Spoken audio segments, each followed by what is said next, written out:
السلام علیکم ورحمۃ اللہ وبرکاتہ۔ اور یہ کیسے پتہ چلے کہ تم اس سے راضی ہے؟ فرمایا موسیٰ جب میں حکومت انصاف کرنے والوں کے ہاتھ میں دے دوں اور بارش وقت پر کروں تو سمجھ لینا کہ میں تجھ سے راضی ہوں، تم سے راضی ہوں، اور جب حکومت نااہلوں کو سونپ دوں، ظالموں کے ہاتھ میں دے دوں اور بارش بے وقت کرنے لگوں تو سمجھ لینا کہ ہم تم سے ناراض ہیں۔ اس وقت دیکھو حکومت نااہلوں کے پاس ہے کہ نہیں ہے؟ وَسَادَ الْقَبِيلَةَ فَاسِقُهُمْ وَكَانَ زَعِيمَ الْقَوْمِ أَرْجُلَهُمْ۔ قوم کا سب سے بدتر انسان قوم کا سردار بنا ہوا ہے۔ حکومت نااہلوں کے پاس چلی گئی، بارشیں بھی بے وقت ہو رہی ہے، پتہ چلا اللہ ناراض ہے، روٹھے ہوئے رب کو منانے کی ضرورت ہے۔ وہ رب مان بہت جلدی جاتا ہے۔ کیسے مانتا ہے؟ بس اس کو ذرا سا اپنے گناہوں سے توبہ کرو، اس کے سامنے سر کو جھکاؤ اور ذرا چپکے سے کہو اللہ اللہ، شیطان نے بہکا دیا تھا، کریم اللہ اب میں تیری بارگاہ میں آ گیا ہوں، اے اللہ معاف فرما دیے۔ ایک مرتبہ تمہارا رب تم سے نہیں پوچھے گا کہ اب کیوں آئے ہو، فوراً ہی معاف فرما دیتا ہے۔ ایسا کریم اللہ کہاں پاؤ گے؟ ایسا غفور رحیم اللہ کہاں پاؤ گے؟ مایوس ہونے کی ضرورت نہیں ہے، گھبرانے کی ضرورت نہیں ہے۔ وَلَا تَهِنُوا وَلَا تَحْزَنُوا وَأَنْتُمُ الْأَعْلَوْنَ إِن كُنتُم مُؤْمِنُونَ۔ فرمایا گھبراؤ نہ، پریشان نہ ہو، کامیاب تم ہی ہوگے، سربلند تم ہی ہوگے، شرط یہ ہے کہ تم مسلمان بن کے دکھاؤ، مومن بن کے دکھاؤ۔ ہاں اللہ کی رحمت سے نا امید نہیں ہوا جاتا، اللہ کی رحمت سے مایوس نہیں ہوا جاتا، مایوسی کفر ہے۔ ہاں ہماری شریعت میں مایوسی جائز نہیں ہے۔ مسلمان سب کچھ ہو سکتا ہے لیکن مایوس نہیں ہو سکتا۔ اللہ کی رحمت سے ہمیں کل بھی امید تھی، آج بھی امید ہے، انشاءاللہ ہمیں حالات بدلیں گے، انشاءاللہ وقت بدلے گا، انشاءاللہ حکومتیں بھی بدلیں گی، انشاءاللہ نظام بھی بدلے گا۔ ایک جیسا ہمیشہ نظام نہیں رہا کرتا، ہر رات کے بعد صبح ضرور ہوا کرتی ہے، عنقریب صبح ہونے والی ہے۔ اس صبح کا انتظار ہے، اس سویرے کا انتظار ہے، اس سورج کا انتظار ہے۔ وہ سورج طلوع ہونے والا ہے، وہ طلوع ہو جائے گا، بس شرط یہ ہے تم رب کے سامنے جھک جاؤ، تم اس کے اپنے گناہوں کی معافی مانگ لو، مسجدوں کو آباد کرو، علماء کی قدر کرو، علماء کی عزت کرو، قرآن کریم کے قوانین پر عمل پیرا ہونے کی کوشش کرو، انشاءاللہ العزیز پھر سے وہی صبح کی کرنیں پھر سے پھوٹیں گے انشاءاللہ۔ کوشش تو کرو۔ یہ نہ سمجھنا اتنے گناہ ہو گئے اب اللہ معاف نہیں کرے گا۔ ایک چھوٹا سا واقعہ آپ کو سناتا ہوں، بہت زیادہ وقت ہمارے پاس بھی نہیں ہے اور آپ کو بھی بہت زیادہ تنگ نہیں کروں گا۔ مغربی بنگال میں ایک خوبصورت شہر پڑتا ہے دارجلنگ۔ اللہ کا فضل ہے، ہر سال میرے جانا ہوتا ہے۔ 2013 میں سب سے پہلی مرتبہ میں گیا تو باگڈوگرا ایئرپورٹ سے دارجلنگ کی طرف جب نکلا تو حضرت مولانا مفتی شفقت تقی صاحب دامد الہم جو ساتھ میں آئے تھے ہمیں ریسیو کرنے کے لیے، انہوں نے دوران سفر ایک عجیب بات بتائی۔ کہنے لگے کہ ہمارے یہاں ایک ایسا شخص ہے جو آج سے 15 سال پہلے کوئی ایسا گناہ نہیں تھا جو نہ کرتا ہو، لیکن آج اگر آپ دیکھیں گے اسے تو پہچان نہیں پائیں گے۔ ہاں میں نے کہا کیوں؟ تو کہا پہلے میں بتا دیتا ہوں آپ کو، آج سے 15 سال پہلے ہر وقت وہ شراب کے نشے میں مست رہتا تھا۔ وہ ماں باپ کو گالیاں دینا، بیوی کو گالیاں دینا، سارے پڑوسیوں کو تنگ کرنا، کبھی زندگی میں نماز نہیں پڑھی تھی، کبھی روزہ نہیں رکھا تھا، کبھی اس نے زکوٰۃ تو دی نہیں تھی، بڑے باپ کا بیٹا تھا لیکن بگڑ گیا تھا۔ فرمایا وہ دن رات شراب کے نشے میں مست رہتا تھا، لیکن آج اگر دیکھو گے تو آپ یہ اندازہ نہیں کر پاؤ گے کہ عالم ہے کہ غیر عالم۔ میرے دل میں آیا کہ اب تو اس صاحب سے ملاقات ضروری ہے، کچھ ہمیں بھی کچھ عبرت مل جائے گی۔ میں نے کہا ملاقات کیسے ہوگی، ذریعہ کیا ہے؟ کہا اللہ تعالیٰ نے پہلے ہی سبب بنا دیا ہے۔ میں نے کہا کیسے؟ فرمایا کہ جتنے باہر سے مہمان آ رہے ہیں سب کے کھانے کی ذمہ داری حضرت نے اپنے یہاں خود رکھ رکھی ہے۔ میں نے کہا الحمدللہ، اللہ کا شکر ادا کیا۔ اب وہاں پوری رات کے جلسے ہوتے ہیں مغرب بنگال وغیرہ میں عرض کر دوں فجر وہاں پنڈال ہی میں ہوتی ہے، 10,000 کا مجمع ہوتا ہے اور پنڈال ہی میں ہوتی ہے، اور کچھ لوگ مسجد میں پڑھ لیتے ہیں، باقی سارے لوگ فجر پڑھ کے ہی جاتے ہیں۔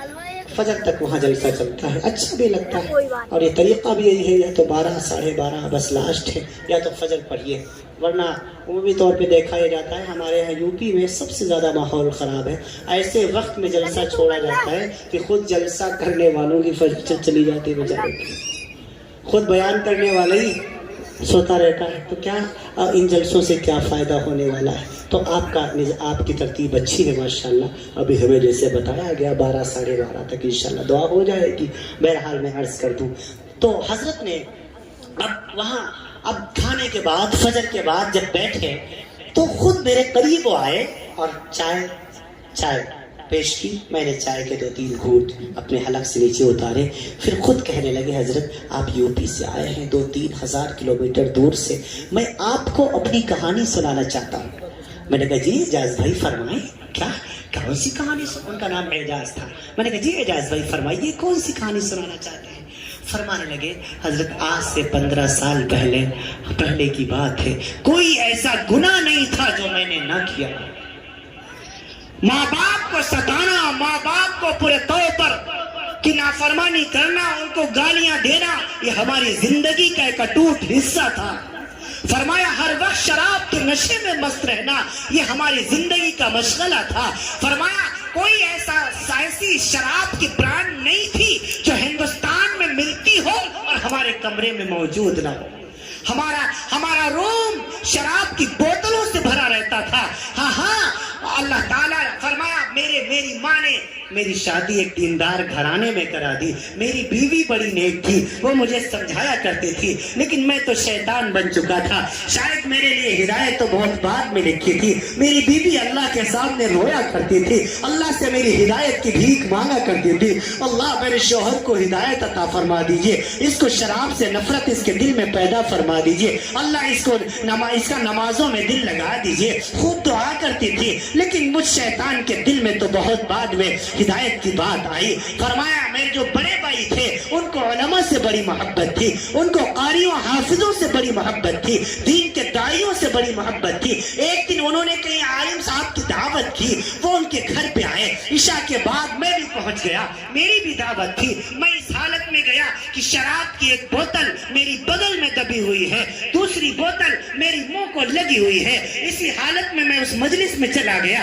مولانا صاحب نے مجھے دیکھا، سلام کیا، السلام علیکم ورحمت اللہ، میں نے جواب میں ان کو گالیاں دی، لیکن ان بیچاروں نے کچھ نہیں کہا۔ میرے بھائی رونے لگ گئے، بڑے بھائی رونے لگ گئے، علماء سے کے آگے ہاتھ جوڑ لیا، فرمایا آپ اسے بددعا مت دیجیے گا، یہ میرا چھوٹا بھائی ہے، نام اس کا اعجاز ہے، یہ بہک گیا ہے، یہ سیدھے راستے سے ہٹ گیا ہے، شراب کا عادی بن گیا ہے، اللہ اور اس کے رسول کو بھول بیٹھا ہے، آپ اس کے لیے دعا کر دیجئے۔ اتنے میں میرا بیٹا آ گیا جس کی عمر پورے طور پر 10 سال کی ہو گئی تھی، لیکن اللہ نے اس کو زبان سے گونگا کر دیا تھا، وہ بول نہیں سکتا تھا، بڑی اس کا علاج کرایا، وہ بولتا نہیں تھا، کوئی اس کی قوت گویائی واپس نہ آئی۔ علماء عالموں نے پوچھا یہ کون ہے؟ بتایا یہ میرا بھتیجا ہے، اعجاز کا بیٹا ہے، یہ بول نہیں سکتا، پیدائشی گونگا ہے۔ انہوں نے فرمایا کہ اچھا کبھی تم نے اس کا علاج کرایا؟